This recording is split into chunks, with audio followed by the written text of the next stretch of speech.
ನಮಸ್ಕಾರ. ಇಂದಿನ ನಮ್ಮ ವಿಶ್ಲೇಷಣೆಗೆ ಸ್ವಾಗತ.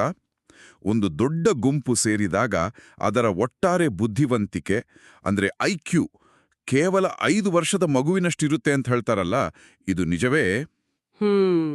ಅದು ಸ್ವಲ್ಪ ಅತಿಶಯೋಕ್ತಿ ಎಬ್ಬಬಹುದು. ಆದ್ರೆ ಗುಂಪಿನ ಮನಸ್ಥಿತಿ ಬಗ್ಗೆ ಅದು ಒಂದು ಇಂಟ್ರೆಸ್ಟಿಂಗ್ ಪಾಯಿಂಟ್ ಕೊಡುತ್ತೆ. ಹೌದು. ಇಂದು ನಾವು ಪೊಲೀಸ್ ತರಬೇತಿಗಾಗಿ ಮಾಡಿರೋ ಒಂದು ಕೈಪಿಡಿ ಅಂದ್ರೆ BPRD ಕೈಪಿಡಿ 2016 ಅದರ ಕೆಲವು ಭಾಗಗಳನ್ನ ನೋಡ್ತಾ ಇದ್ದೀವಿ. ಮುಖ್ಯವಾಗಿ ಗುಂಪುಗಳನ್ನ ಹೇಗೆ ಅರ್ಥ ಮಾಡ್ಕೊಳ್ಳೋದು, ಹೇಗೆ ಕಂಟ್ರೋಲ್ ಮಾಡೋದು ಅನ್ನೋದ್ರ ಬಗ್ಗೆ. ಹೌದು, ನಮ್ಮ ಕೇಳುಗರು ವಿಷಯಗಳನ್ನ ಆಳವಾಗಿ ತಿಳ್ಕೊಳ್ಬೇಕು, ಆದ್ರೆ ಬೇಗ ಕೂಡ ಆಗ್ಬೇಕು. ಈ ಕೈಪಿಡಿ ನೋಡಿ, ಬರೀ ಫೋರ್ಸ್ ಬಳಸೋದ್ರ ಬಗ್ಗೆ ಮಾತಾಡಲ್ಲ. ಓಹ್, ಬದಲಿಗೆ ಜನರ ಗುಂಪುಗಳ ಸೈಕಾಲಜಿ ಇದೆಯಲ್ಲ, ಅದನ್ನ ಅರ್ಥ ಮಾಡಿಕೊಂಡು ಪರಿಸ್ಥಿತಿ ಕೈ ಮೀರಿ ಹೋಗೋ ಮುಂಚೆ ಹೇಗೆ ನಿಭಾಯಿಸಬಹುದು ಅನ್ನೋದ್ರ ಬಗ್ಗೆ ಆಕ್ಚುಲಿ ತುಂಬಾ ಚೆನ್ನಾಗಿ ಹೇಳತ್ತೆ. ಖಚಿತವಾಡಿ. ಹಾಗಾದ್ರೆ ನಮ್ಮ ಇವತ್ತಿನ ಚರ್ಚೆಯ ಉದ್ದೇಶ ಸ್ಪಷ್ಟವಾಗಿದೆ ಅನ್ಸುತ್ತೆ. ಕೇವಲ ಕಾನೂನು ಸುವ್ಯವಸ್ಥೆ ದೃಷ್ಟಿಯಿಂದ ಅಲ್ಲ, ಮಾನವ ವರ್ತನೆ ದೃಷ್ಟಿಯಿಂದ ಗುಂಪುಗಳು ಹೇಗೆ ಕೆಲಸ ಮಾಡ್ತವೆ, ಒಬ್ಬ ವ್ಯಕ್ತಿ ಗುಂಪಿನ ಭಾಗವಾದಾಗ ಯಾಕೆ ಬೇರೆ ರೀತಿ ನಡ್ಕೊಳ್ತಾನೆ, ಹೌದು, ಮತ್ತೆ ಈ ತಿಳುವಳಿಕೆ ಗಲಭೆಗಳನ್ನ ತಡೆಯೋಕೆ ಹೇಗೆ ಸಹಾಯ ಮಾಡುತ್ತೆ, ಇದನ್ನ ಸ್ವಲ್ಪ ಆಳವಾಗಿ ನೋಡೋಣ. ಮೊದಲಿಗೆ ಪೊಲೀಸರ ಪಾತ್ರ ಮತ್ತು ಸಾರ್ವಜನಿಕ ಸುವ್ಯವಸ್ಥೆ ಅನ್ನೋ ಕಾನ್ಸೆಪ್ಟ್ ಇದೆಯಲ್ಲ, ಅದರಿಂದ ಶುರು ಮಾಡೋಣವಾ? ಖಂಡಿತ. ಈಗ ನೋಡಿ, 1861ರಲ್ಲಿ ಪೊಲೀಸ್ ಕಾಯ್ದೆ ಬಂತು. ಆಗ ಅದರ ಮುಖ್ಯ ಫೋಕಸ್ ಅಪರಾಧಗಳನ್ನ ತಡೆಯೋದು, ಪತ್ತೆ ಹಚ್ಚೋದು ಅದ್ರ ಮೇಲಿತ್ತು. ಆದ್ರೆ ಆಮೇಲೆ ನಿಧಾನಕ್ಕೆ ಪೊಲೀಸರ ಜವಾಬ್ದಾರಿಗಳು ಬಹಳ ಜಾಸ್ತಿಯಾಯಿತು. ಈಗ ಲಾ ಅಂಡ್ ಆರ್ಡರ್ ನೋಡ್ಕೊಳ್ಳೋದು, ಇಂಟರ್ನಲ್ ಸೆಕ್ಯೂರಿಟಿ, VIP ಸೆಕ್ಯೂರಿಟಿ, ದೊಡ್ಡ ಕಾರ್ಯಕ್ರಮಗಳಿಗೆ ಭದ್ರತೆ ಕೊಡೋದು, ಹೀಗೆ ಲಿಸ್ಟ್ ಬೆಳಿತಾನೆ ಹೋಗುತ್ತೆ. ಅಂದ್ರೆ ಸಾರ್ವಜನಿಕ ಸುವ್ಯವಸ್ಥೆ ಅಂದ್ರೆ ಬರೀ ಗಲಭೆಗಳಿಲ್ಲದಿರೋದು ಅಂತಲ್ಲ, ಅದಕ್ಕೆ ಒಂದು ವಿಶಾಲವಾದ ಅರ್ಥ ಇದೆ. ಹೌದು, ಕೈಪುಡಿ ಹೇಳೋ ಹಾಗೆ ಯಾವುದೇ ತರದ ಅಪರಾಧ ನಡೆದ್ರೂ ಅದು ಸಮಾಜದ ಸ್ವಾಸ್ಥ್ಯವನ್ನ ಕೆಡಿಸುತ್ತೆ, ಅಂದ್ರೆ ಪಬ್ಲಿಕ್ ಆರ್ಡರ್ಗೆ ಧಕ್ಕೆ ತರುತ್ತೆ. ನಿಖರವಾಗಿ. ಈಗ ಸಾಮಾನ್ಯ ಜನರ ದೃಷ್ಟಿಯಲ್ಲಿ ನೋಡಿ, ಸಣ್ಣ ಪುಟ್ಟ ಅಪರಾಧಗಳು ಜಾಸ್ತಿ ಆದ್ರೂ ಕೂಡ ಏನಪ್ಪ ಇದು ಲಾ ಅಂಡ್ ಆರ್ಡರ್ ಸರಿಯಿಲ್ಲ ಅನ್ನೋ ಭಾವನೆ ಬಂದ್ಬಿಡತ್ತೆ. ನಿಜ. ಅದಕ್ಕೆ ಅಪರಾಧ ತಡೆಗಟ್ಟೋದು ಮತ್ತೆ ಗುಂಪು ನಿರ್ವಹಣೆ ಇವೆರಡು ಒಂದಕ್ಕೊಂದು ಕನೆಕ್ಟೆಡ್ ಇದೆ. ಒಂದ್ರಲ್ಲಿ ಸಕ್ಸಸ್ ಆಗಿಲ್ಲ ಅಂದ್ರೆ ಇನ್ನೊಂದ್ರ ಮೇಲೆ ಎಫೆಕ್ಟ್ ಆಗತ್ತೆ. ಪೊಲೀಸ್ ಸಿಸ್ಟಮ್ನ ಎಲ್ಲಾ ಭಾಗಗಳು ಸರಿಯಾಗಿ ಕೆಲಸ ಮಾಡಿದ್ರೆ ಮಾತ್ರ ಒಳ್ಳೆಯ ಪಬ್ಲಿಕ್ ಆರ್ಡರ್ ಸಾಧ್ಯ. ಸರಿ. ಹಾಗಾದ್ರೆ ಈ ಚರ್ಚೆಯ ಮುಖ್ಯ ವಿಷಯವಾದ ಜನಸಂದಣಿ ಅಂದ್ರೆ ಕ್ರೌಡ್ ಅಂತಾರಲ್ಲ, ಅದನ್ನ ಈ ಕೈಪಿಡಿ ಹೇಗೆ ಡಿಫೈನ್ ಮಾಡುತ್ತೆ? ಈಗ ಬೀದಿಯಲ್ಲಿ ಹೋಗೋ ಎಲ್ಲಾ ಗುಂಪು ಜನಸಂದಣಿನಾ? ಅವರ ನಡುವೆ ಒಂದು ಥರ ಮಾನಸಿಕ ಸಂವಹನ ಅದು ಬೆಳೆಯೋ ಸಾಧ್ಯತೆ ಇರುತ್ತೆ. ಇಲ್ಲಿ ಮಾನಸಿಕ ಸಂವಹನ ಮತ್ತೆ ಸ್ವಲ್ಪ ಮಟ್ಟಿನ ಸಮಾನ ಉದ್ದೇಶ ಇದು ಮುಖ್ಯ. ಹಾಗಾದರೆ ಒಂದು ಮಾರ್ಕೆಟ್ನಲ್ಲಿ ಅವರವರ ಕೆಲಸ ಮಾಡ್ತಿರೋ ಜನನ್ನ ಜನಸಂದಣಿ ಅಂತ ಹೇಳೋಕಾಗಲ್ಲ. ಕರೆಕ್ಟ್. ಏಕೆಂದ್ರೆ ಅವರ ಮಧ್ಯೆ ಆ ಥರ ಮಾನಸಿಕ ಕನೆಕ್ಷನ್ನು ಅಥವಾ ಕಾಮನ್ ಪರ್ಪಸ್ ಇರಲ್ಲ. ಆದ್ರೆ ಜನಸಮೂಹ ಅಂದ್ರೆ ಮಾಬ್ ಅನ್ನೋ ಪದನೋ ಬಳಸ್ತಾರಲ್ಲ, ಅದಕ್ಕೂ ಇದಕ್ಕೂ ಏನ್ ವ್ಯತ್ಯಾಸ? ಹೌದು, ಇದು ಬಹಳ ಇಂಪಾರ್ಟೆಂಟ್ ಡಿಫರೆನ್ಸ್. ಜನಸಮೂಹ ಮಾಬ್ ಅಂದ್ರೆ ಕಾನೂನುಬಾಹಿರವಾಗಿ ಸೇರಿದ 5 ಅಥವಾ ಅದಕ್ಕಿಂತ ಹೆಚ್ಚು ಜನರ ಗುಂಪು. 5 ಜನ. ಹೌದು, ಇವರು ಸಾಮಾನ್ಯವಾಗಿ ಅಗ್ರೆಸಿವ್ ಆಗಿರ್ತಾರೆ ಮತ್ತು ವ್ಯಕ್ತಿಗೋ ಅಥವಾ ಆಸ್ತಿಗೋ ಹಾನಿ ಮಾಡೋ ಸ್ಪೆಸಿಫಿಕ್ ಉದ್ದೇಶದಿಂದ ಹಿಂಸಾತ್ಮಕವಾಗಿ ವರ್ತಿಸ್ತಾರೆ. ಇಲ್ಲಿ ಒಂದು ಮೂಲಭೂತವಾದ ಆತಂಕ ಇದೆ ಅನ್ಸುತ್ತೆ. ಅಂದ್ರೆ ಸರಿಯಾದ ಟೈಮ್ನಲ್ಲಿ ಸರಿಯಾದ ರೀತಿಯಲ್ಲಿ ಗಮನ ಕೊಡದೇ ಇದ್ರೆ ಒಂದು ನಾರ್ಮಲ್ ಜನಸಂದಣಿ ಅದು ಉದ್ವಿಗ್ನಗೊಂಡು ಜನಸಮೂಹ ಆಗಿ. ಆ ಮಾತು ಇಲ್ಲಿ ಅಕ್ಷರಶಃ ಸತ್ಯ. ಆರಂಭದ ಹಂತದಲ್ಲಿ ಪರಿಸ್ಥಿತಿ ಇನ್ನೂ ಸೂಕ್ಷ್ಮವಾಗಿದ್ದಾಗ ಚಾಕಚಕ್ಯತೆಯಿಂದ ಸೈಕಲಾಜಿಕಲ್ ಟೆಕ್ನಿಕ್ಸ್ ಬಳಸಿ ಮಧ್ಯಪ್ರವೇಶ ಮಾಡಿದ್ರೆ ಬಹುಶಃ ಯಾವುದೇ ಫೋರ್ಸ್ ಬಳಸ್ದೇನೆ ಅಥವಾ ಕನಿಷ್ಠ ಫೋರ್ಸ್ನಿಂದ ಪರಿಸ್ಥಿತಿನ ಕಂಟ್ರೋಲ್ ಮಾಡಬಹುದು. ಆದ್ರೆ ಲೇಟ್ ಆದಷ್ಟು ಪರಿಸ್ಥಿತಿ ಕಾಂಪ್ಲಿಕೇಟ್ ಆಗತ್ತೆ, ಹೆಚ್ಚು ಬಲ, ಹೆಚ್ಚು ಶ್ರಮ ಬೇಕಾಗತ್ತೆ. ಅದಕ್ಕಾಗಿಯೇ ಪ್ರತಿಯೊಬ್ಬ ಪೊಲೀಸ್ ಅಧಿಕಾರಿಯೂ ಅವರು ಯಾವುದೇ ರ್ಯಾಂಕ್ನವರಾಗಿರ್ಲಿ ಗುಂಪಿನ ಸೈಕಾಲಜಿಯನ್ನ ಅರ್ಥ ಮಾಡ್ಕೊಳ್ಳೋದು ತುಂಬಾನೇ ಮುಖ್ಯ. ಓಕೆ, ಈಗ ವಿಷಯ ನಿಜವಾಗಲೂ ಒಂದು ಇಂಟ್ರೆಸ್ಟಿಂಗ್ ಹಂತಕ್ಕೆ ಬರ್ತಾ ಇದೆ. ಗುಂಪಿನ ಮನೋವಿಜ್ಞಾನದ ಬಗ್ಗೆ ಮಾತಾಡೋಣ. ಒಬ್ಬ ವ್ಯಕ್ತಿ ಸಾಮಾನ್ಯವಾಗಿ ಡೀಸೆಂಟ್ ಆಗಿರ್ತಾನೆ, ಕಾನೂನು ಪಾಲಿಸ್ತಾನೆ. ಆದ್ರೆ ಅದೇ ವ್ಯಕ್ತಿ ಒಂದು ದೊಡ್ಡ ಗುಂಪಿನ ಭಾಗವಾದಾಗ ಅವನ ನಡವಳಿಕೆ ಯಾಕೆ ಅಷ್ಟೊಂದು ಡ್ರಾಮ್ಯಾಟಿಕ್ ಆಗಿ ಚೇಂಜ್ ಆಗುತ್ತೆ? ಇದರ ಹಿಂದೆ ಇರೋ ಮೇನ್ ಕಾರಣ ಅಂದ್ರೆ ವ್ಯಕ್ತಿಯ ನಿಷೇಧಗಳ ಸವೆತ, ಇರೋಷನ್ ಆಫ್ ಇನ್ಹಿಬಿಷನ್ಸ್ ಅಂತಾರೆ.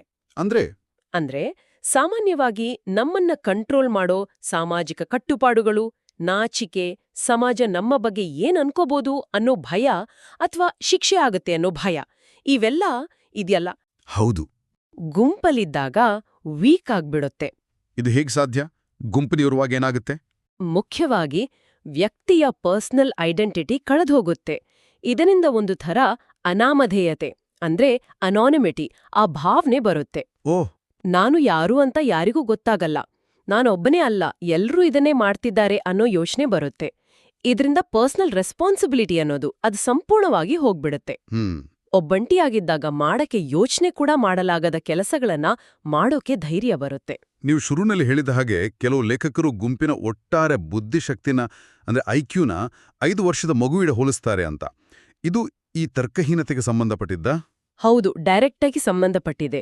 ಗುಂಪಿನಲ್ಲಿ ನೋಡಿ ತರ್ಕಕ್ಕಿಂತ ಹೆಚ್ಚಾಗಿ ಭಾವನೆಗಳು ಮುಖ್ಯವಾಗ್ತವೆ. ಹೌದು. ಮತ್ತೆ ಈ ಭಾವನೆಗಳು ಅದು ಖುಷಿ ಇರ್ಲಿ, ದುಃಖ ಇರ್ಲಿ ಅಥವಾ ಕೋಪ ಇರ್ಲಿ ಬಹಳ ಫಾಸ್ಟ್ ಆಗಿ ಒಬ್ರಿಂದೊಬ್ರಿಗೆ ಹರಡುತ್ತೆ ಮತ್ತೆ ಜಾಸ್ತಿ ಆಗತ್ತೆ. ಓ, ಇದನ್ನ ಭಾವನಾತ್ಮಕ ಸಾಂಕ್ರಾಮಿಕತೆ ಅಂತ ಕರೀತಾರೆ. ಒಂದು ಥರ ಸಾಮೂಹಿಕ ಹುಚ್ಚು ಹಿಡಿದ ಹಾಗೆ ಆಗತ್ತೆ. ಅಂದ್ರೆ ಗುಂಪು ಒಂಥರ ಎಮೋಷನಲ್ ಔಟ್ಲೆಟ್, ಭಾವನಾತ್ಮಕ ಬಿಡುಗಡೆಗಾಗಿ ಹುಡುಕ್ತಾ ಇರುತ್ತೆ. ಹೌದು, ಈ ಸ್ಥಿತಿಯಲ್ಲಿ ಗುಂಪು ಹೆಚ್ಚು ಸಲಹೆಗಳಿಗೆ ಒಳಗಾಗತ್ತೆ, ಸರ್ಕಬದ್ಧವಾಗಿ ಯೋಚನೆ ಮಾಡೋ ಕೆಪಾಸಿಟಿ ಕಳ್ಕೊಳ್ಳುತ್ತೆ ಮತ್ತೆ ತುಂಬಾ ಸುಲಭವಾಗಿ ಪ್ರಚೋದನೆಗೆ ಒಳಗಾಗತ್ತೆ. ಇದೇ ಕಾರಣಕ್ಕೆ ಕೆಟ್ಟ ಉದ್ದೇಶ ಇರೋ ನಾಯಕರು ಅಥವಾ ಗಲಭೆಕೋರಲು ಗುಂಪನ್ನ ತಮ್ಮ ಸ್ವಾರ್ಥಕ್ಕೆ ಬಳಸ್ಕೊಳ್ಳೋಕೆ ಸಾಧ್ಯವಾಗೋದು. ಲೆಬಾನ್, ಮ್ಯಾಕ್ಡೊಗಲ್, ಫ್ರಾಯ್ಡ್ ಈ ಥರದ ಮನುಷ್ಯಶಾಸ್ತ್ರಜ್ಞರು ಗುಂಪಿನ ಮನಸ್ಥಿತಿ ಬಗ್ಗೆ ಸಾಕಷ್ಟು ರಿಸರ್ಚ್ ಮಾಡಿದಾರಲ್ವಾ? ಅವರ ಥಿಯರಿಗಳು ಏನ್ ಹೇಳ್ತವೆ? ಚಿಕ್ಕದಾಗಿ ಹೇಳೋದಾದ್ರೆ ಲೆಬಾನ್ ಸಾಮೂಹಿಕ ಮನಸ್ಸು ಕಲೆಕ್ಟಿವ್ ಮೈಂಡ್ ಅಂತ ಒಂದು ಕಾನ್ಸೆಪ್ಟ್ ತಂದ್ರು. ಅಂದ್ರೆ ಗುಂಪು ಅದಕ್ಕೆ ಆದ ಒಂದು ಮನಸ್ಸನ್ನ ಹೊಂದಿರುತ್ತೆ, ಅದು ವ್ಯಕ್ತಿಗಳ ಮನಸ್ಸಿಗಿಂತ ಬೇರೆ ಥರ, ಓ, ಹೆಚ್ಚು ಆದಿಮವಾಗಿ ಅಂದ್ರೆ ಪ್ರಿಮಿಟಿವ್ ಆಗಿ ಯೋಚಿಸುತ್ತೆ, ವರ್ತಿಸುತ್ತೆ ಅಂತ. ಮ್ಯಾಕ್ಡೊಗಲ್ ಕೂಡ ಇದೇ ಥರ ಗುಂಪು ಮನಸ್ಸು ಗ್ರೂಪ್ ಮೈಂಡ್ ಥಿಯೋರಿ ಹೇಳಿದ್ರು. ಸರಿ. ಫ್ರಾಯ್ಡ್ ವ್ಯಕ್ತಿಯ ಸಬ್ಕಾನ್ಷಿಯಸ್ಗಳಲ್ಲಿ ಅಡಗಿರೋ ಪ್ರಾಚೀನ ಬೇಸಿಕ್ ಇನ್ಸ್ಟಿಂಕ್ಟ್ಸ್ ಇದೆಯಲ್ಲ, ಅವು ಗುಂಪಲ್ಲಿದ್ದಾಗ ಮೇಲೆ ಬಂದು ಬಿಹೇವಿಯರ್ನ ಕಂಟ್ರೋಲ್ ಮಾಡ್ತವೆ ಅಂತ ಹೇಳಿದ್ರು. ಈ ಥಿಯರಿಗಳ ಡೀಟೇಲ್ಸ್ನಲ್ಲಿ ವ್ಯತ್ಯಾಸಗಳಿರ್ಬೋದು, ಆದ್ರೆ ಬೇಸಿಕ್ ಪಾಯಿಂಟ್ ಒಂದೇ. ಗುಂಪಲ್ಲಿ ವ್ಯಕ್ತಿಯ ರ್ಯಾಷನಾಲಿಟಿ ಕಡಿಮೆಯಾಗಿ ಎಮೋಷನಾಲಿಟಿ ಮತ್ತೆ ಅನುಕರಣೆ ಜಾಸ್ತಿಯಾಗುತ್ತೆ. ಇದನ್ನ ಅರ್ಥ ಮಾಡ್ಕೊಂಡ್ರೆ ಗುಂಪನ್ನ ಕಂಟ್ರೋಲ್ ಮಾಡೋ ಟೆಕ್ನಿಕ್ಸ್ ಬರೀ ತರ್ಕದ ಮೇಲೆ ಡಿಪೆಂಡ್ ಆಗಿರೋಕೆ ಸಾಧ್ಯ ಇಲ್ಲ ಅನ್ನೋದು ಕ್ಲಿಯರ್ ಆಗತ್ತೆ. ಇದು ಬಹಳ ಮುಖ್ಯವಾದ ಒಳನೋಟ. ಹಾಗಾದ್ರೆ ಈ ಮನಸ್ಥಿತಿಯಿಂದಾಗಿ ಗುಂಪುಗಳಲ್ಲಿ ಸಾಮಾನ್ಯವಾಗಿ ಕಾಣೋ ಕೆಲವು ಸ್ಪೆಸಿಫಿಕ್ ಗುಣಲಕ್ಷಣಗಳನ್ನು ಗುರುತಿಸ್ಬೋದಾ? ಕೈಪಿಡಿ ಯಾವುದನ್ನ ಜಾಸ್ತಿ ಹೇಳ್ತಿದೆ? ಖಂಡಿತ. ಮೊದಲ್ನೇದು ನಾವೀಗಾಗ್ಲೇ ಮಾತಾಡ್ದ ಹಾಗೆ ಹೆಚ್ಚಿದ ಭಾವನಾತ್ಮಕತೆ. ಹೌದು. ಈಗ ಸ್ಟೇಡಿಯಂನಲ್ಲಿ ಗೆದ್ದಾಗ ಫ್ಯಾನ್ಸ್ ಸಂಭ್ರಮಿಸ್ತಾರಲ್ಲ, ಅಥವಾ ಧಾರ್ಮಿಕ ಮೆರವಣಿಗೆಯಲ್ಲಿ ಭಕ್ತರು ಭಾವ ಪರವಶರಾಗ್ತಾರಲ್ಲ, ಅಥವಾ ಪ್ರತಿಭಟನೆಯಲ್ಲಿ ಜನರ ಆಕ್ರೋಶ, ಇವೆಲ್ಲ ಗುಂಪಿನ ತೀವ್ರ ಭಾವನೆಗಳಿಗೆ ಎಕ್ಸಾಂಪಲ್ಸ್. ವ್ಯಕ್ತಿಗಳು ತಮ್ಮ ಸಾಮಾನ್ಯ ಸಂಕೋಚವನ್ನ ಬಿಟ್ಟುಬಿಡ್ತಾರೆ. ಎರಡನೇದು ಹೆಚ್ಚಿದ ಸಲಹೆಗಾರಿಕೆ, ಇನ್ಕ್ರೀಸ್ಡ್ ಸಜೆಸ್ಟಿಬಿಲಿಟಿ. ಅಂದ್ರೆ ಯಾವುದೇ ಐಡಿಯಾ ಅಥವಾ ಸಜೆಷನ್ನ ಕ್ರಿಟಿಕಲ್ ಆಗಿ ಯೋಚನೆ ಮಾಡದೆ ಸುಲಭವಾಗಿ ಒಪ್ಕೊಳ್ಳೋದು. ಲೆಬಾನ್ ಹೇಳ್ದ ಹಾಗೆ ಇದು ಒಂದು ಥರ ಸಾಮೂಹಿಕ ಸಮೋಹನ, ಕಲೆಕ್ಟಿವ್ ಹಿಪ್ನೋಸಿಸ್ ಇದ್ದ ಹಾಗೆ. ನಾಯಕನ ಮಾತು ಅಥವಾ ಗುಂಪಿನೊಳಗಿರುವ ಒಂದು ಅಭಿಪ್ರಾಯ ಬಹಳ ಪವರ್ಫುಲ್ ಆಗಿಬಿಡುತ್ತೆ. ಇದಕ್ಕೆ ರಿಲೇಟೆಡ್ ಆಗಿ ಇನ್ನೊಂದು ಗುಣ, ನಂಬಿಕೆ, ಕ್ರೆಡ್ಯುಲಿಟಿ. ಹೌದು, ಗುಂಪು ಆಲ್ಮೋಸ್ಟ್ ಯಾವುದನ್ನಾದ್ರೂ ನಂಬೋಕ್ ರೆಡಿ ಇರುತ್ತೆ. ಲಾಜಿಕ್ ಕಮ್ಮಿ ಇರೋದ್ರಿಂದ ರೂಮರ್ಸ್, ಫೇಕ್ ನ್ಯೂಸ್, ಅತಿಶಯೋಕ್ತಿಗಳು ಬಹಳ ಬೇಗ ಹರಡುತ್ತೆ. ಜನ ಅದನ್ನ ಪ್ರಶ್ನೆ ಮಾಡದೆ ನಂಬಿಬಿಡ್ತಾರೆ. ಮತ್ತೆ ನಾವು ಮೊದಲೇ ಮಾತಾಡಿದ ಅನಾಮಧೇಯತೆಯ ಎಫೆಕ್ಟಿಂದ ಬರೋ ಬೇಜವಾಬ್ದಾರಿತನ ಮತ್ತೆ ನೈತಿಕ ಸಂಯಮದ ಕೊರತೆ, irresponsibility and lack of moral ರೆಸ್ಟ್ರೇಂಟ್, ಇದು ನಿಜವಾಗ್ಲೂ ಭಯ ಹುಟ್ಟಿಸೋ ಪಾಯಿಂಟು. ಹೌದು, ಒಬ್ಬಂಟಿಯಾಗಿದ್ದಾಗ ಕಲ್ಲು ಹೊಡೆಯೋಕೆ, ಅಂಗಡಿ ಲೂಟಿ ಮಾಡೋಕೆ ಅಥವಾ ಪಬ್ಲಿಕ್ ಪ್ರಾಪರ್ಟಿಗೆ ಬೆಂಕಿ ಹಚ್ಚೋಕೆ ಯೋಚನೆ ಕೂಡ ಮಾಡದ ವ್ಯಕ್ತಿ ಗುಂಪಲ್ಲಿದ್ದಾಗ ಯಾರು ನನ್ನ ಗುರ್ತಿಸಲ್ಲ, ಎಲ್ರೂ ಮಾಡ್ತಿದ್ದಾರೆ, ನಾನು ಮಾಡಿದ್ರೆ ತಪ್ಪೇನೋ ಅನ್ನೋ ಫೀಲಿಂಗಿಂದ ಇಂಥ ಕೆಲ್ಸಗಳಿಗೆ ಭಾಗಿಯಾಗಬಹುದು. ಪರ್ಸನಲ್ ಮಾರಲ್ ಸೆನ್ಸ್ ಮತ್ತೆ ಸಮಾಜದ ನಿಯಮಗಳ ಭಯ ಆಲ್ಮೋಸ್ಟ್ ಇಲ್ಲದಾಗೆ ಆಗುತ್ತೆ. ಕೊನೆಯದಾಗಿ ಅಸಹಿಷ್ಣುತೆ. ಸರಿ, ಗುಂಪಿಗೆ ತನ್ನ ನಂಬರೇ ಒಂದು ದೊಡ್ಡ ಸ್ಟ್ರೆಂತ್. ಹೌದು. ಹಾಗಾಗಿ ಅದು ಸಾಮಾನ್ಯವಾಗಿ ತನ್ನ ಅಭಿಪ್ರಾಯಕ್ಕೆ ಅಥವಾ ಉದ್ದೇಶಕ್ಕೆ ವಿರುದ್ಧವಾದ ಯಾವುದೇ ಬೇರೆ ಅಭಿಪ್ರಾಯವನ್ನ ಸಹಿಸಲ್ಲ. ವಿರೋಧವನ್ನ ಹತ್ತಿಕ್ಕೋದು, ಗೇಲಿ ಮಾಡೋದು ಅಥವಾ ಅಟ್ಯಾಕ್ ಮಾಡೋ ಟೆಂಡೆನ್ಸಿ ಜಾಸ್ತಿ ಇರುತ್ತೆ. ಒಮ್ಮೆ ಗುಂಪಿನ ಭಾಗವಾದ ಮೇಲೆ ಅದರಿಂದ ಹೊರಗೆ ಬರೋದು ಕಷ್ಟ ಅನ್ನೋ ಒಂದು ಥರ ಪ್ರೆಷರ್ ಕೂಡ ಸದಸ್ಯರ ಮೇಲೆ ಇರುತ್ತೆ. ಈ ಎಲ್ಲಾ ಗುಣಗಳನ್ನ ಅರ್ಥ ಮಾಡ್ಕೊಳ್ಳೋದು ಪೊಲೀಸರಿಗೆ ತುಂಬಾ ಮುಖ್ಯ. ಆದರೆ ಆಪರೇಷನಲ್ ಪಾಯಿಂಟ್ ಆಫ್ ವ್ಯೂ ಇಂದ ಗುಂಪುಗಳನ್ನ ಅವುಗಳ ನೇಚರ್ಗೆ ತಕ್ಕ ಹಾಗೆ ಕ್ಲಾಸಿಫೈ ಮಾಡೋದು ಕೂಡ ಬೇಕಾಗತ್ತೆ ಅಲ್ವಾ? ಕೈಪಿಡಿ ಯಾವ ರೀತಿ ಕ್ಲಾಸಿಫಿಕೇಶನ್ ಹೇಳುತ್ತೆ? ಹೌದು, ಸರಿಯಾದ ಸ್ಟ್ರಾಟಜಿ ಮಾಡಕ್ಕೆ ಈ ಕ್ಲಾಸಿಫಿಕೇಶನ್ ಹೆಲ್ಪ್ ಮಾಡುತ್ತೆ. ಕೈಪಿಡಿ ಮುಖ್ಯವಾಗಿ 4 ಟೈಪ್ಸ್ ಗುರುತಿಸುತ್ತೆ. ಒಂದು, ಸಾಂದರ್ಭಿಕ ಕ್ಯಾಶುವಲ್ ಜನಸಂದಣಿ. ಇವರು ಯಾವುದೇ ಸ್ಪೆಸಿಫಿಕ್ ಉದ್ದೇಶ ಇಲ್ಲದೆ ಟೆಂಪರರಿಯಾಗಿ ಒಂದೇ ಜಾಗದಲ್ಲಿ ಸೇರಿರೋ ಜನ. ಉದಾಹರಣೆಗೆ, ಈಗ ರೈಲ್ವೆ ಪ್ಲಾಟ್ಫಾರ್ಮ್, ಬಸ್ ಸ್ಟಾಪ್ ಅಥವಾ ರೋಡ್ ಆಕ್ಸಿಡೆಂಟ್ ಆದಾಗ ಸೇರೋ ಕುತೂಹಲಿಗಳು. ಇವರಲ್ಲಿ ಆರ್ಗನೈಸೇಷನ್ ಇರಲ್ಲ, ಮೆಂಟಲ್ ಯೂನಿಟಿ ಕಡಿಮೆ, ಹಾಗಾಗಿ ಇವರನ್ನ ಡಿಸ್ಪರ್ಸ್ ಮಾಡೋದು ಕಂಪ್ಯಾರಿಟಿವ್ಲಿ ಸುಲಭ. ಸರಿ. ಎರಡನೇದು ಸಾಂಪ್ರದಾಯಿಕ ಅಥವಾ ಉದ್ದೇಶಪೂರ್ವಕ ಕನ್ವೆನ್ಷನಲ್ ಇಂಟೆನ್ಷನಲ್ ಜನಸಂದಣಿ ಅಂದ್ರೆ ಇವರು ಒಂದು ನಿರ್ದಿಷ್ಟ ಮೊದಲೇ ಪ್ಲಾನ್ ಮಾಡಿದ ಉದ್ದೇಶಕ್ಕೆ ಸೇರಿರ್ತಾರೆ. ಈಗ ಸ್ಪೋರ್ಟ್ಸ್ ಮ್ಯಾಚ್ ನೋಡೋಕ್ ಬಂದೋರು, ಸಿನಿಮಾ ನೋಡಕ್ಕೆ ಕ್ಯೂ ನಿಂತೋರು, ಪೊಲಿಟಿಕಲ್ ಮೀಟಿಂಗ್ ಅಥವಾ ಧಾರ್ಮಿಕ ಕಾರ್ಯಕ್ರಮದಲ್ಲಿ ಭಾಗವಹಿಸೋರು. ಇವರು ಸಾಮಾನ್ಯವಾಗಿ ಒಂದು ರೂಲ್ಸ್ಗೆ ಬದ್ಧರಾಗಿರ್ತಾರೆ. ಆದ್ರೆ ಏನಾದ್ರೂ ಅನ್ಎಕ್ಸ್ಪೆಕ್ಟೆಡ್ ಘಟನೆ ನಡೆದ್ರೆ ಅಥವಾ ಪ್ರಚೋದನೆ ಉಂಟಾದ್ರೆ ಇವರಲ್ಲೂ ಡಿಸಿಪ್ಲಿನ್ ಹೋಗೋ ಸಾಧ್ಯತೆ ಇರುತ್ತೆ. ಹಾಗಾಗಿ ಇಂಥ ಟೈಮ್ನಲ್ಲೂ ಪ್ರಿಕಾಷನ್ ತಗೋಬೇಕು. ಮೂರನೇದು ಅಭಿವ್ಯಕ್ತಿಶೀಲ ಜನಸಂದಣಿ. ಹೆಸರೇ ಹೇಳೋ ಹಾಗೆ ಭಾವನೆಗಳನ್ನ ಎಕ್ಸ್ಪ್ರೆಸ್ ಮಾಡೋ ಗುಂಪು. ಹೌದು, ಇವರು ತಮ್ಮ ಭಾವನೆಗಳನ್ನ ಸಾಮಾನ್ಯವಾಗಿ ಖುಷಿ, ಉತ್ಸಾಹ, ಫ್ರೀಯಾಗಿ ಎಕ್ಸ್ಪ್ರೆಸ್ ಮಾಡೋಕೆ ಸೇರಿರ್ತಾರೆ. ಉದಾಹರಣೆಗೆ ಹಬ್ಬದ ಆಚರಣೆಗಳು, ಹೋಳಿ, ಗಣೇಶ ವಿಸರ್ಜನೆ, ಆಮೇಲೆ ಸ್ಪೋರ್ಟ್ಸ್ ವಿಕ್ಟರಿ ಸೆಲೆಬ್ರೇಷನ್ ಮೆರವಣಿಗೆಗಳು. ಇಲ್ಲಿ ಎಮೋಷನ್ಸ್ ಜಾಸ್ತಿ ಇರತ್ತೆ, ಆದ್ರೆ ಸಾಮಾನ್ಯವಾಗಿ ಹಿಂಸೆ ಮಾಡೋ ಉದ್ದೇಶ ಇರಲ್ಲ. ಮತ್ತು ನಾಲ್ಕನೇ, ಬಹುಶಃ ಎಲ್ಲಕ್ಕಿಂತ ಡೇಂಜರಸ್ ಟೈಪ್, ಆಕ್ರಮಣಕಾರಿ ಜನಸಂದಣಿ. ಹೌದು, ಇವರ ಉದ್ದೇಶವೇ ಪ್ರತಿಭಟನೆ, ಒತ್ತಾಯ ಅಥವಾ ಕೆಲವು ಸಲ ಹಿಂಸೆ ಮಾಡೋದಾಗಿರುತ್ತೆ. ಪೊಲಿಟಿಕಲ್ ಪ್ರೊಟೆಸ್ಟ್ಗಳು, ಕಾರ್ಮಿಕರ ಸ್ಟ್ರೈಕ್ಗಳು, ಸ್ಟೂಡೆಂಟ್ಸ್ ಹೋರಾಟಗಳು ಅಥವಾ ಕೋಮು ಗಲಭೆಗಳ ಟೈಮ್ನಲ್ಲಿ ಇಂಥ ಗುಂಪುಗಳನ್ನು ನೋಡಬಹುದು. ಇವರನ್ನ ಸಾಮಾನ್ಯವಾಗಿ ಒಂದು ಸ್ಟ್ರಾಂಗ್ ಎಮೋಷನ್ ಅಥವಾ ಒಬ್ಬ ಲೀಡರ್ ಮೋಟಿವೇಟ್ ಮಾಡ್ತಿರ್ತಾನೆ. ಇವರೇ ಜನಸಮೂಹ ಅಂದ್ರೆ ಮಾಬ್ ಆಗೋ ಸಾಧ್ಯತೆ ಜಾಸ್ತಿ. ಈ ಕೊನಾವ್ ಟೈಪ್ ಬಗ್ಗೆ ಹೇಳುವಾಗ ಜನಸಂದಣಿ ಮತ್ತೆ ಜನಸಮೂಹದ ನಡುವಿನ ಗೆರೆ ತುಂಬಾ ತಿಳುವಾಲಿ ಇರುತ್ತೆ ಅಂತ ಹೇಳಿದ್ರಿ. ಯಾವಾಗ ಪರಿಸ್ಥಿತಿ ಬರೀ ಫೋರ್ಸ್ ತೋರಿಸೋದು, ಶೋ ಆಫ್ ಫೋರ್ಸ್ ಇಂದ ಕಂಟ್ರೋಲ್ ತಪ್ಪಿ ನಿಜವಾದ ಫೋರ್ಸ್ ಬಳಸಬೇಕಾದ ಹಂತಕ್ಕೆ ಹೋಗುತ್ತೆ ಅಂತ ಡಿಸೈಡ್ ಮಾಡೋದು ಕಷ್ಟನಾ? ಅದು ಬಹಳ ಕ್ರಿಟಿಕಲ್ ಮತ್ತೆ ಸೆನ್ಸಿಟಿವ್ ಆದ ಡಿಸಿಷನ್. ಅಗ್ರೆಸಿವ್ ಗುಂಪು ಗಲಭೆಕೋರ ಜನಸಮೂಹವಾಗಿ ಬದಲಾಗೋ ಲಕ್ಷಣಗಳು ಕಾಣಿಸಿದಾಗ, ಅಂದ್ರೆ ಅವರು ಕಾನೂನು ಬಾಹಿರ ಕೆಲಸಗಳಿಗೆ, ಅಂದ್ರೆ ಕಲ್ಲು ಹೊಡೆಯೋದು, ಬೆಂಕಿ ಹಚ್ಚೋದು, ಹೌದು, ಆ ಥರದ್ದಕ್ಕೆ ಮುಂದಾದಾಗ ಆಗ ಫೋರ್ಸ್ ಬಳಸೋದು ಅನಿವಾರ್ಯ ಆಗಬಹುದು. ಆದ್ರೆ ಅದಕ್ಕೂ ಮುಂಚೆ ಸೈಕಲಾಜಿಕಲ್ ಟೆಕ್ನಿಕ್ಸಿಂದ ಪರಿಸ್ಥಿತಿನ ಕೂಲ್ ಮಾಡೋಕೆ ಟ್ರೈ ಮಾಡೋದು ತುಂಬಾನೇ ಇಂಪಾರ್ಟೆಂಟ್. ಹಾಗಾದ್ರೆ ಒಂದು ಸಾಮಾನ್ಯ ಗುಂಪು ಅಥವಾ ಶಾಂತಿಯುತ ಸಭೆ ಹೇಗೆ ಹಂತ ಹಂತವಾಗಿ ಆಕ್ರಮಣಕಾರಿ ಮತ್ತೆ ವಿನಾಶಕಾರಿ ಗುಂಪಾಗಿ ಬದಲಾಗುತ್ತೆ? ಈ ಉಲ್ಬಣಗೊಳ್ಳೋದು ಅಂದ್ರೆ ಎಸ್ಕಲೇಷನ್ ಇದೆಯಲ್ಲ, ಅದರ ಸ್ಟೇಜಸ್ ಬಗ್ಗೆ ಕೈಪುಡಿ ಹೇಳುತ್ತಾ? ಹೌದು, ಇದು ಪೊಲೀಸರ್ಗೆ ಪರಿಸ್ಥಿತಿನ ಅರ್ಥ ಮಾಡ್ಕೊಳ್ಳೋಕೆ ಹೆಲ್ಪ್ ಮಾಡುತ್ತೆ. ಕೈಪಡಿ ಮುಖ್ಯವಾಗಿ 3 ಹಂತಗಳನ್ನ ಗುರುತಿಸುತ್ತೆ. ಒಂದು, ಪ್ರಚೋದಕ ಘಟನೆ, ಪ್ರೆಸಿಪಿಟೇಟಿಂಗ್ ಈವೆಂಟ್. ಇದು ಸ್ಪಾರ್ಕ್ ಇದ್ದ ಹಾಗೆ. ಕಿಡಿ. ಹೌದು, ಒಂದು ಸಣ್ಣ ಘಟನೆ. ಅದು ಆಕ್ಸಿಡೆಂಟ್ ಇರ್ಬೋದು, ಯಾರನ್ನಾದ್ರೂ ಅರೆಸ್ಟ್ ಮಾಡಿರ್ಬೋದು, ಒಂದು ರೂಮರ್ ಇರ್ಬೋದು. ಜನರ ಗಮನ ಸೆಳೆದು ಅವರನ್ನ ಒಂದ್ ಕಡೆ ಸೇರೋ ಹಾಗೆ ಮಾಡುತ್ತೆ. ಈ ಹಂತದಲ್ಲಿ ಪೊಲೀಸ್ ಆಫೀಸರ್ಸ್ ಮಿಂಚಿನ ವೇಗದಲ್ಲಿ ಆಕ್ಟ್ ಮಾಡ್ಬೇಕು. ಅಂದ್ರೆ ಘಟನೆ ನಡೆದ ಜಾಗವನ್ನ ಐಸೋಲೇಟ್ ಮಾಡೋದು, ರೂಮರ್ ಹರಡದ ಹಾಗೆ ತಡೆಯೋದು, ನಿಜ ಏನು ಅಂತ ಬೇಗ ತಿಳ್ಕೊಂಡು ಜನರಿಗೆ ತಿಳಿಸೋದು, ಮತ್ತೆ ಸುಮ್ನೆ ಜನ ಸೇರೋದನ್ನ ತಡೆಯೋದು, ಇವೆಲ್ಲ ತುಂಬಾ ಅಗತ್ಯ. ಇಲ್ಲಿ ಸ್ವಲ್ಪ ಲೇಟ್ ಆದ್ರೂ ಪರಿಸ್ಥಿತಿ ನೆಕ್ಸ್ಟ್ ಸ್ಟೇಜ್ಗೆ ಹೋಗುತ್ತೆ. ಸರಿ. ಎರಡನೇ ಹಂತ ಗಿರಣಿ ಹೊಡೆಯೋದು ಅಥವಾ ಸಾಮೂಹಿಕ ಉತ್ಸಾಹ, ಮಿಲ್ಲಿಂಗ್ ಆರ್ ಕಲೆಕ್ಟಿವ್ ಎಕ್ಸೈಟ್ಮೆಂಟ್. ಅಂದ್ರೆ ಈ ಹಂತದಲ್ಲಿ ಸೇರಿರೋ ಜನ ತಮ್ಮಲ್ಲೇ ಮಾತಾಡೋಕೆ, ಚರ್ಚೆ ಮಾಡೋಕೆ ಶುರು ಮಾಡ್ತಾರೆ. ಅವರು ಅಲ್ಲೇ ಅತ್ತಿತ್ತ ಓಡಾಡ್ತಾರೆ. ಇದನ್ನೇ ಮಿಲ್ಲಿಂಗ್ ಅನ್ನೋದು. ತಮ್ಮ ಟೆನ್ಷನ್, ಕೋಪ ಅಥವಾ ಉತ್ಸಾಹವನ್ನ ಶೇರ್ ಮಾಡ್ಕೊಳ್ತಾರೆ.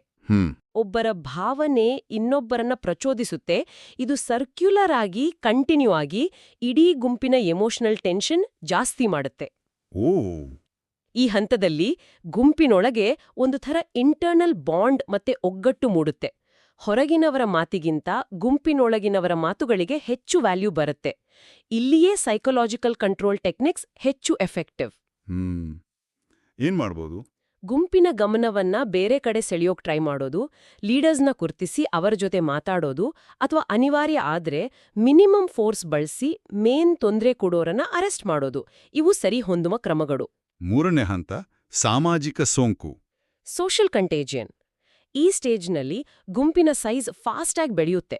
ಶುರುನಲ್ಲಿ ಬರೀ ಕ್ಯೂರಿಯಾಸಿಟಿಯಿಂದ ನೋಡಕ್ಕೆ ಬಂದವರು, ವೀಕ್ಷಕರು ಕೂಡ ಗುಂಪಿನ ಉತ್ಸಾಹ ಮತ್ತೆ ಎಮೋಷನ್ಗೆ ಒಳಗಾಗಿ ಆಕ್ಟಿವ್ ಆಗಿ ಪಾರ್ಟಿಸಿಪೇಟ್ ಮಾಡೋಕ್ ಶುರು ಮಾಡ್ತಾರೆ. ಅಯ್ಯೋ, ಇದೇ ಟೈಮ್ನಲ್ಲಿ ಆಂಟಿ ಸೋಷಿಯಲ್ ಎಲಿಮೆಂಟ್ಸ್ ಅಂತಾರಲ್ಲ, ಸಮಾಜ ವಿರೋಧಿ ಶಕ್ತಿಗಳು, ಅವರು ಪರಿಸ್ಥಿತಿಯ ಲಾಭ ತಗೊಳ್ಳೋಕೆ ಗುಂಪಿನೊಳಗೆ ಸೇರ್ಕೊಳ್ತಾರೆ. ಗುಂಪಿನ ಅಗ್ರೆಷನ್ ಮತ್ತೆ ಹಿಂಸೆ ಮಾಡೋ ಟೆಂಡೆನ್ಸಿ ಪೀಕ್ಗೆ ಹೋಗುತ್ತೆ. ಈ ಹಂತದಲ್ಲಿ ಗುಂಪನ್ನ ಕಂಟ್ರೋಲ್ ಮಾಡೋದು ಬಹಳ ಕಷ್ಟ. ಸಾಮಾನ್ಯವಾಗಿ ಗುಂಪಲ್ಲಿ ಲೀಡರ್ಸ್ ಇವರು ಚಾಣಾಕ್ಷತನದಿಂದ ಹಿಂದೆ ಇರ್ತಾರೆ, ಆಕ್ಟಿವ್ ಆಗಿ ಗಲಭೆ ಮಾಡೋರು ಇವರು ಮುಂದೆ ಇರ್ತಾರೆ, ಮತ್ತೆ ದೊಡ್ಡ ಸಂಖ್ಯೆಯಲ್ಲಿರೋ ಪ್ರೇಕ್ಷಕರು ಇವರು ಡೈರೆಕ್ಟ್ ಆಗಿ ಭಾಗವಹಿಸದೇ ಇದ್ರೂ ಗಲಭೆಕೋರರಿಗೆ ಮಾರಲ್ ಸಪೋರ್ಟ್ ಕೊಡ್ತಾರೆ. ಅವರನ್ನ ಬೇರೆ ಮಾಡೋದು ಕಷ್ಟ. ಹೌದು, ಈ ಹಂತದಲ್ಲಿ ಹಿಂಸೆ ಆಗೋ ಸಾಧ್ಯತೆ ತುಂಬಾ ಜಾಸ್ತಿ ಇರುತ್ತೆ, ಮತ್ತೆ ಲಾ ಅಂಡ್ ಆರ್ಡರ್ ಕಾಪಾಡೋಕೆ ಫೋರ್ಸ್ ಬಳಸೋದು ಆಲ್ಮೋಸ್ಟ್ ಅನಿವಾರ್ಯ ಆಗುತ್ತೆ. ಇದು ಗಲಭೆಗೆ ಒಂದು ಸ್ಟೆಪ್ ಹಿಂದೆ ಇರೋ ಸ್ಥಿತಿ. ಇದು ಪರಿಸ್ಥಿತಿ ಹೇಗೆ ಕೈಮೀರಿ ಹೋಗ್ಬೋದು ಅನ್ನೋದಕ್ಕೆ ಒಂದು ಕ್ಲಿಯರ್ ಪಿಕ್ಚರ್ ಕೊಡುತ್ತೆ. ಕೈಪಿಡಿಯಲ್ಲಿ ಪಂಡಿತ್ ಜವಾಹರ್ಲಾಲ್ ನೆಹರು ಅವರ ಮಾತುಗಳನ್ನ ಕೋಟ್ ಮಾಡಿದ್ದಾರೆ. ಪೊಲೀಸ್ ಫೋರ್ಸ್ಗಿಂತ ಜನಸಮೂಹ ಯಾವಾಗಲೂ ನಂಬರ್ಸ್ನಲ್ಲಿ ಸ್ಟ್ರಾಂಗ್ ಇರುತ್ತೆ, ಹಾಗಾಗಿ ಅವರನ್ನ ಚಾತುರ್ಯದಿಂದ ನಿಭಾಯಿಸಬೇಕು, ಮೂರ್ಖತನದಿಂದಲ್ಲ ಅಂತ. ಹೌದು, ಇದು ಸೈಕಾಲಜಿಕಲ್ ಕಂಟ್ರೋಲ್ ಟೆಕ್ನಿಕ್ಸ್ ಎಷ್ಟು ಇಂಪಾರ್ಟೆಂಟ್ ಅಂತ ಹೇಳುತ್ತೆ ಅಲ್ವಾ? ಹಾಗಾದ್ರೆ ಪ್ರಾಕ್ಟಿಕಲ್ ಆಗಿ ಪೊಲೀಸರು ಯಾವ ಥರದ ಮಾನಸಿಕ ತಂತ್ರಗಳನ್ನು ಬಳಸ್ಬೋದು? What's in the tool kit? ಹೌದು. ನೆಹರು ಅವರ ಇನ್ನೊಂದು ಮಾತಿದೆ, ನಿಮ್ಮ ಪೊಲೀಸರಿಗೆ ಯಾವತ್ತೂ ಕೂಗಬೇಡಿ, ಯಾವತ್ತೂ ಉತ್ಸುಕರಾಡ್ಬೇಡಿ ಅಂತ ಹೇಳ್ಬೇಕು. ಯಾಕಂದ್ರೆ ಉತ್ಸಾಹ ಸಾಂಕ್ರಾಮಿಕ ಅಂತ. ಇದು ಪೊಲೀಸರ ಸ್ವಂತ ನಡವಳಿಕೆ ಎಷ್ಟು ಮುಖ್ಯ ಅಂತ ಹೇಳತ್ತೆ. ಕೈಪಡಿ ತುಂಬಾ ಯೂಸ್ಫುಲ್ ಟೆಕ್ನಿಕ್ಸ್ ಹೇಳತ್ತೆ. ಅವುಗಳನ್ನ ಕೆಲವು ಗ್ರೂಪ್ಸ್ ಆಗಿ ನೋಡ್ಬೋದು. ಮೊದಲನೇದು ಸಂವಹನ ಮತ್ತು ಮನವೊಲಿಕೆ. ಅಂದ್ರೆ ಗುಂಪಿನ ಜೊತೆ ಮಾತಾಡೋದು. ಹೌದು, ಆದ್ರೆ ಬರೀ ಮಾತಾಡೋದಲ್ಲ, ಮನವೊಲಿಸೋ ಹಾಗೆ ಮಾತಾಡೋದು. ಇಲ್ಲಿ ಗುಂಪಿನ ನೇಚರ್, ಅವರ ಫೀಲಿಂಗ್ಸ್, ಅವರ ಬ್ಯಾಕ್ಗ್ರೌಂಡ್ ಏನು ಅಂತ ಅರ್ಥ ಮಾಡ್ಕೊಳ್ಳೋದು ಮುಖ್ಯ. ಕೋಪಗೊಂಡಿರೋ ಅಥವಾ ಎಕ್ಸೈಟ್ ಆಗಿರೋ ಗುಂಪಿನ ಮೇಲೆ ಲಾಜಿಕ್ಗಿಂತ ಹೆಚ್ಚಾಗಿ ಭಾವನೆಗಳಿಗೆ ಅಪೀಲ್ ಮಾಡೋದು ಹೆಚ್ಚು ಎಫೆಕ್ಟಿವ್. ಶೇಕ್ಸ್ಪಿಯರ್ನ ಜೂಲಿಯಸ್ ಸೀಸರ್ ನಾಟಕದಲ್ಲಿ ಮಾರ್ಕ್ ಆಂಟೋನಿ ಜನನ್ನ ಹೇಗೆ ತನ್ನ ಮಾತಿಂದ ಇಂಪ್ರೆಸ್ ಮಾಡ್ತಾನೆ ಅನ್ನೋದು ಬೆಸ್ಟ್ ಎಕ್ಸಾಂಪಲ್. ಹೌದು ಹೌದು. ಕೆಲವು ಸೆನ್ಸಿಟಿವ್ ಸಿಚುವೇಶನ್ಗಳಲ್ಲಿ ಜನರ ಧಾರ್ಮಿಕ ಭಾವನೆಗಳನ್ನ ಗೌರವದಿಂದ ಹುಷಾರಾಗಿ ಬಳಸಿ ಶಾಂತಿ ಕಾಪಾಡೋಕೆ ಟ್ರೈ ಮಾಡ್ಬೋದು. ಯುಪಿಯ ದಸರಾ ಮೆರವಣಿಗೆ ಎಕ್ಸಾಂಪಲ್ ಇದನ್ನ ತೋರ್ಸುತ್ತೆ. ಕೆಲವು ಸಲ ಅನ್ಎಕ್ಸ್ಪೆಕ್ಟೆಡ್ ಆಗಿ ಹಾಸ್ಯವನ್ನ ಬಳಸೋದು ಕೂಡ ಟೆನ್ಷನ್ ಕಡಿಮೆ ಮಾಡ್ಬೋದು. ಓ ಹೌದಾ? ಹೌದು. ಕರೆಂಟ್ ಕಟ್ ಪ್ರತಿಭಟನೆಯಲ್ಲಿ ಎಸ್ಪಿಯವರು ಫುಟ್ಬಾಲ್ ಬಗ್ಗೆ ಮಾತು ಶುರು ಮಾಡಿ ಪರಿಸ್ಥಿತಿನ ಕಂಟ್ರೋಲ್ಗೆ ತಂದ ಉದಾಹರಣೆ ಇದೆಯಂತೆ. ವಾಹ್, ಅದು ನಿಜಕ್ಕೂ ಚಾಣಾಕ್ಷತನ. ಎರಡನೇ ಟೆಕ್ನಿಕ್ ಯಾವುದು? ಸ್ಥಳೀಯ ಪ್ರಭಾವವನ್ನ ಬಳಸೋದು. ಅಂದ್ರೆ ಗುಂಪಿನ ಮೇಲೆ ಪ್ರಭಾವ ಬೀರಬಲ್ಲ, ಅವರಿಗೆ ರೆಸ್ಪೆಕ್ಟ್ ಇರೋ ಲೋಕಲ್ ಲೀಡರ್ಸ್, ಧಾರ್ಮಿಕ ನಾಯಕರು ಅಥವಾ ಹಿರಿಯ ನಾಗರಿಕರ ಹೆಲ್ಪ್ ತಗೊಳ್ಳೋದು. ಅವರು ಗುಂಪಿನ ಜೊತೆ ಮಾತಾಡಿ ಪರಿಸ್ಥಿತಿನ ಕೂಲ್ ಮಾಡೋಕೆ ಹೆಲ್ಪ್ ಮಾಡ್ಬೋದು. ಇದು ಸಾಧ್ಯವಾಗದಿದ್ರೆ ಗುಂಪಿನ ಲೀಡರ್ಸ್ನ ಗುರ್ತಿಸಿ ಅವರ ಮೇಲೆ ಫೋಕಸ್ ಮಾಡೋದು ಇನ್ನೊಂದು ಟೆಕ್ನಿಕ್. ಆದ್ರೆ ನೆನ್ಪಿಡ್ಬೇಕು, ನಿಜವಾದ ಲೀಡರ್ಸ್ ಸಾಮಾನ್ಯವಾಗಿ ಮುಂದೆ ಇರಲ್ಲ, ಹಿಂದೆ ಅಥವಾ ಪಕ್ಕದಲ್ಲಿ ನಿಂತು ಡೈರೆಕ್ಷನ್ ಕೊಡ್ತಿರ್ತಾರೆ. ಸರಿ ಸರಿ. ಮೂರನೇದು ಸ್ವತಃ ಪೊಲೀಸರ ನಡವಳಿಕೆ. ಇದು ಬಹಳ ಮುಖ್ಯ ಅನ್ಸುತ್ತೆ. ಅತ್ಯಂತ ಮುಖ್ಯ. ಎಷ್ಟೇ ಪ್ರೊವೊಕೇಷನ್ ಇದ್ರೂ ಪೊಲೀಸರು, ವಿಶೇಷವಾಗಿ ಲೀಡರ್ಶಿಪ್ ತಗೊಂಡಿರೋ ಆಫೀಸರ್, ಶಾಂತವಾಗಿ ಸಂಯಮದಿಂದ ಇರಬೇಕು. ಅವರ ವಾಯ್ಸ್ನಲ್ಲಿ, ಬಾಡಿ ಲ್ಯಾಂಗ್ವೇಜ್ನಲ್ಲಿ ಕಾನ್ಫಿಡೆನ್ಸ್ ಕಾಣಿಸ್ಬೇಕು. ಅಲಿಗಢದ ಒಂದು ಮೆರವಣಿಗೆ ಎಕ್ಸಾಂಪಲ್ನಲ್ಲಿ ಕಲ್ಲು ತೂರಾಟ ನಡೆದ್ರೂ ಸೀನಿಯರ್ ಆಫೀಸರ್ಸ್ ಸಂಯಮ ಕಳ್ಕೊಳ್ದೆ ತಮ್ಮ ಸ್ಟಾಫ್ನ ಕಂಟ್ರೋಲ್ ಮಾಡಿದ್ರಿಂದ ಪರಿಸ್ಥಿತಿ ಜಾಸ್ತಿ ಆಗ್ಲಿಲ್ಲ. ಹೌದು. ಹಾಗೇನೆ ಭಯ ಹುಟ್ಟಿಸೋ ಮಾತುಗಳು ಅಥವಾ ಆಕ್ಷನ್ಗಳನ್ನ, ಉದಾಹರಣೆಗೆ ಬೆಂಕಿ ಅಂತ ಕೂಗೋದು ಅಥವಾ ಸಡನ್ ಆಗಿ ಲಾಠಿ ಚಾರ್ಜ್ ಮಾಡೋದು ಸ್ಟ್ರಿಕ್ಟ್ ಆಗಿ ಅವಾಯ್ಡ್ ಮಾಡಬೇಕು. ಇದು ಪರಿಸ್ಥಿತಿನ ಇನ್ನೂ ಹಾಳು ಮಾಡುತ್ತೆ. ನಾಲ್ಕನೇದು ಗಮನ ಬೇರೆಡೆಗೆ ಸೆಳೆಯೋದು ಮತ್ತೆ ಉದ್ವಿಗ್ನತೆಯನ್ನ ಕಡಿಮೆ ಮಾಡೋದು. ಇದು ಹೇಗೆ ಕೆಲಸ ಮಾಡುತ್ತೆ? ಉದಾಹರಣೆಗೆ ಆಕ್ರೋಶಗೊಂಡಿರೋ ಜನರಿಗೆ ಕೂತ್ಕೊಂಡು ತಮ್ಮ ಕಂಪ್ಲೇಂಟ್ಸ್ನ ಬರ್ತ್ಕೊಡೋಕ್ ಹೇಳೋದು. ಓ,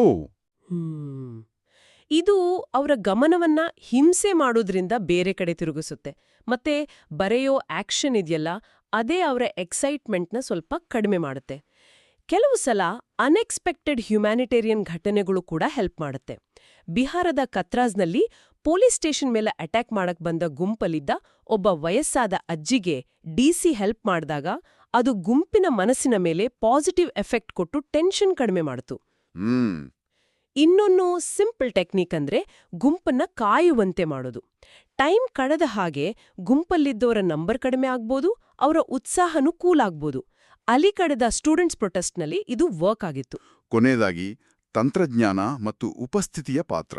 ಹೌದು, ಪಬ್ಲಿಕ್ ಅಡ್ರೆಸ್ ಸಿಸ್ಟಮ್ಸ್ ಬಳಸಿ ಕ್ಲಿಯರ್ ಆದ ಅಥಾರಿಟೇಟಿವ್ ಆದ ಇನ್ಸ್ಟ್ರಕ್ಷನ್ಸ್ ಕೊಡೋದು ಗುಂಪಿನ ಗಮನ ಸೆಳೆಯೋಕೆ ಮತ್ತೆ ರೂಮರ್ಸ್ ತಡೆಯೋಕೆ ಹೆಲ್ಪ್ ಮಾಡುತ್ತೆ. ಹೌದು, ಇಡೀ ಘಟನೆಯನ್ನ ವಿಡಿಯೋ ರೆಕಾರ್ಡಿಂಗ್ ಮಾಡೋದು ಕೂಡ ಒಂದು ಎಫೆಕ್ಟಿವ್ ಡಿಟರೆಂಟ್. ತಾವು ಕ್ಯಾಮ್ರಾದಲ್ಲಿ ರೆಕಾರ್ಡ್ ಆಗ್ತಿದೀವಿ ಅನ್ನೋ ಅರಿವು ಜನನ್ನ ಕಾನೂನು ಬಾಹಿರ ಕೆಲಸಗಳಿಂದ ದೂರ ಇಡಬಹುದು. ಅಲ್ಲದೆ ಇದು ಆಮೇಲೆ ಎವಿಡೆನ್ಸ್ ಆಗೂ ಯೂಸ್ ಆಗುತ್ತೆ. ನಿಜ. ಪೊಲೀಸರು ಚೆನ್ನಾಗಿ ಎಕ್ವಿಪ್ ಆಗಿ ಕಾನ್ಫಿಡೆಂಟ್ ಆಗಿ ಕಾಣಿಸ್ಕೊಳ್ಳೋದು, ಉದಾಹರಣೆಗೆ ಘೇರೋ ಮಾಡೋ ಬಂದವ್ರಿಗೆ ತಣ್ಣೀರು ಮತ್ತೆ ಟೆಂಟ್ ವ್ಯವಸ್ಥೆ ಮಾಡಿದ್ದು ಕೂಡ ಗುಂಪಿನ ಮೇಲೆ ಸೈಕಲಾಜಿಕಲ್ ಎಫೆಕ್ಟ್ ಬೀರುತ್ತೆ. ಕೆಲವು ಸಲ ಏನೂ ಬರಿದೇ ಇದ್ರೂ ನೋಟ್ ಪ್ಯಾಡ್ ಹಿಡ್ಕೊಂಡು ಏನೋ ಬರೆಯೋ ಹಾಗೆ ಆಕ್ಟ್ ಮಾಡೋದು ಕೂಡ ಸುಮ್ನೆ ಕ್ಯೂರಿಯಾಸಿಟಿಯಿಂದ ಸೇರಿರೋ ಜನನ್ನ ಚದುರ್ಸೋಕ್ ಹೆಲ್ಪ್ ಮಾಡುತ್ತಂತೆ. ಕೆಲವು ಟೆಕ್ನಿಕ್ಸ್, ಉದಾಹರಣೆಗೆ ಫುಟ್ಬಾಲ್ ಮಾತುಕತೆ ಅಥವಾ ಘೇರೋ ಮಾಡೋರಿಗೆ ತಣ್ಣೀರು ಕೊಡೋ ಸಿಂಪ್ಲಿಸಿಟಿ ನಿಜಕ್ಕೂ ಆಶ್ಚರ್ಯ ಅನ್ಸುತ್ತೆ. ಒಟ್ನಲ್ಲಿ ಈ ಕೈಪಿಡಿ ಹೇಳೋದೇನಂದ್ರೆ, ಗುಂಪನ್ನ ನಿಭಾಯಿಸೋದಂದ್ರೆ ಬರೀ ಫಿಸಿಕಲ್ ಫೋರ್ಸ್ ಬಳಸೋದಲ್ಲ. ಖಂಡಿತ ಅಲ್ಲ. ಅದಕ್ಕಿಂತ ಹೆಚ್ಚಾಗಿ ಹ್ಯೂಮನ್ ಸೈಕಾಲಜಿನ ಅರ್ಥ ಮಾಡಿಕೊಂಡು ಬುದ್ಧಿವಂತಿಕೆ ಮತ್ತೆ ಚಾತುರ್ಯವನ್ನ ಬಳಸೋದು. ನಿಖರವಾಗಿ. ಬೇಸಿಕ್ ಲೆಸನ್ ಏನಂದ್ರೆ, ಗುಂಪಿನ ಸೈಕಾಲಜಿನ ಅರಿತು ಆರಂಭದ ಹಂತಗಳಲ್ಲೇ ಸಾಧ್ಯವಾದಷ್ಟು ಫೋರ್ಸ್ ಇಲ್ಲದೆ ಸೈಕಲಾಜಿಕಲ್ ಟೆಕ್ನಿಕ್ಸ್ ಬಳಸೋದು ಅತ್ಯಂತ ಎಫೆಕ್ಟಿವ್. ಇದರ ಗೋಲ್ ಟೆನ್ಷನ್ ಕಡಿಮೆ ಮಾಡೋದು, ಪರಿಸ್ಥಿತಿ ಹಿಂಸೆಗೆ ತಿರುಗದ ಹಾಗೆ ತಡೆಯೋದು. ಮತ್ತು ಅನಾಮಧೇಯತೆ, ಭಾವನಾತ್ಮಕ ಸಾಂಕ್ರಾಮಿಕತೆಗಳಿಂದಾಗಿ ಗುಂಪಲ್ಲಿ ವ್ಯಕ್ತಿಯ ತರ್ಕ ಮತ್ತು ನೈತಿಕ ಪ್ರಜ್ಞೆ ಕಡಿಮೆ ಆಗುತ್ತೆ ಅನ್ನೋದು ಇಲ್ಲಿನ ಮೇನ್ ಪಾಯಿಂಟ್. ಹೌದು. ಅದಕ್ಕಾಗಿಯೇ ಲಾಜಿಕಲ್ ವಾದಗಳಿಗಿಂತ ಸೈಕಲಾಜಿಕಲ್ ಅಪ್ರೋಚ್ ಹೆಚ್ಚು ಬೇಕಾಗತ್ತೆ. ನಮ್ಮ ಕಲಿಯುವ ಕೇಳುಗರಿಗೆ ಹೇಳೋದಾದ್ರೆ, ಈ ಗ್ರೂಪ್ ಬಿಹೇವಿಯರ್ನ ರೂಲ್ಸ್ ಬರೀ ಪೊಲೀಸರಿಗೆ ಸಂಬಂಧಿಸಿದ್ದಲ್ಲ. ಹೌದು. ಸ್ಟೇಡಿಯಂಗಳಲ್ಲಿ, ಪಬ್ಲಿಕ್ ಮೀಟಿಂಗ್ಗಳಲ್ಲಿ, ಪೊಲಿಟಿಕಲ್ ರ್ಯಾಲಿಗಳಲ್ಲಿ, ಅಷ್ಟೇ ಯಾಕೆ ಸೋಷಿಯಲ್ ಮೀಡಿಯಾ ಗ್ರೂಪ್ಸ್ನಲ್ಲೂ ಕೂಡ ಇದೇ ಥರದ ಡೈನಾಮಿಕ್ಸ್ ಕೆಲಸ ಮಾಡೋದನ್ನ ನಾವು ನೋಡ್ಬೋದು. ನಿಜ. ಈ ತಿಳುವಳಿಕೆ ನಮ್ಮ ಸುತ್ತಲಿನ ಪ್ರಪಂಚವನ್ನ ಸ್ವಲ್ಪ ಬೆಟರ್ ಆಗಿ ಅರ್ಥ ಮಾಡ್ಕೊಳ್ಳಕ್ಕೆ ಹೆಲ್ಪ್ ಮಾಡುತ್ತೆ. ಹಾಗಾದ್ರೆ ಈ ಚರ್ಚೆನ ಮುಗಿಸೋ ಮುಂಚೆ ಒಂದು ಕೊನೆಯ ಪ್ರಶ್ನೆ ಮನಸ್ಸಲ್ಲಿ ಬರ್ತಾ ಇದೆ. ಆರಂಭಿಕ ಹಸ್ತಕ್ಷೇಪ ಮತ್ತು ಮಾನಸಿಕ ತಂತ್ರಗಳ ಮೇಲೆ ಈ ಕೈಪಿಡಿ ಇಷ್ಟೊಂದು ಫೋಕಸ್ ಮಾಡುತ್ತೆ. ಹಾಗಾದ್ರೆ ಯಾವಾಗ ದೊಡ್ಡ ಪ್ರಮಾಣದ ಬಲವನ್ನ ಅಂದ್ರೆ ಲಾಠಿ ಚಾರ್ಜ್ ಅಥವಾ ಟಿಯರ್ ಗ್ಯಾಸ್ನಂತಹ ಕ್ರಮಗಳನ್ನ ಬಳಸಲಾಗುತ್ತೆ, ಅದು ಏನನ್ನ ಸೂಚಿಸುತ್ತೆ? ಬಹುಶಃ ಆ ಹಂತ ಬರೋ ಮುಂಚೆ ಈ ಸೈಕಲಾಜಿಕಲ್ ಪ್ರಿನ್ಸಿಪಲ್ಸ್ ಬಳಸಿ ಟೆನ್ಷನ್ ಕಡಿಮೆ ಮಾಡೋ ಎಷ್ಟೋ ಅವಕಾಶಗಳನ್ನ ಮಿಸ್ ಮಾಡ್ಕೊಳ್ಳಲಾಗಿದೆಯಾ? ಒಳ್ಳೆ ಪ್ರಶ್ನೆ. ಅದು ಸಿಸ್ಟಮ್ನಲ್ಲಿ ಅಥವಾ ಟ್ರೈನಿಂಗ್ನಲ್ಲಿ ಎಲ್ಲೋ ಆದ ಫೇಲ್ಯೂರ್ನ ಸೈನ್ ಇರ್ಬೋದಾ? ಇದ್ರ ಬಗ್ಗೆ ಮುಂದೊಮ್ಮೆ ಯೋಚಿಸೋಣ.